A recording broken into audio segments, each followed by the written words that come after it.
অন্তর্বর্তী সরকারের প্রধান উপদেষ্টা অধ্যাপক ডক্টর মোহাম্মদ ইউনুস প্রখ্যাত প্রাণী বিজ্ঞানী প্রাইমেটোলজিস্ট এবং নৃতত্ত্ববিদ জেন গুডওলকে দ্য আর্ট অব ট্রাম্প বই উপহার দিয়েছেন।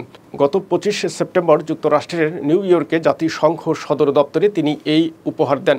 নিউ ইয়র্ক সফরে ডক্টর মোহাম্মদ ইউনুস তার বিশেষ উপহার দ্য আর্ট অব ট্রাম্প মার্কিন প্রেসিডেন্ট জো বাইডেন ও কানাডার প্রধানমন্ত্রী জাস্টিন ট্রুডো সহ অনেকের হাতে উপহার হিসেবে তুলে দেন। দ্য আর্ট অব ট্রাম্প হল জুলাই আগস্ট মাসে বৈষম্য বিরোধী ছাত্র বিপ্লব চলাকালীন ও এরপরে বাংলাদেশি শিক্ষার্থীদের আঁকা দেয়াল চিত্রের ছবি সংবলিত বই। এ বইতে আবু সাইদের পুলিশের গুলির সামনে বুক পেতে দাঁড়িয়ে থাকা, মুগ্ধর পানি বিতরণ সহ ছাত্র জনতার বিক্ষোভের সকল চিত্র তুলে ধরা হয়েছে। ডক্টর মোহাম্মদ ইউনুস এই আর্ট বুক উপহার দেওয়ার সময় বিশ্বের বিখ্যাত ব্যক্তিদের কাছে তুলে ধরেছেন বাংলাদেশের মানুষের সাহসিকতার কথা।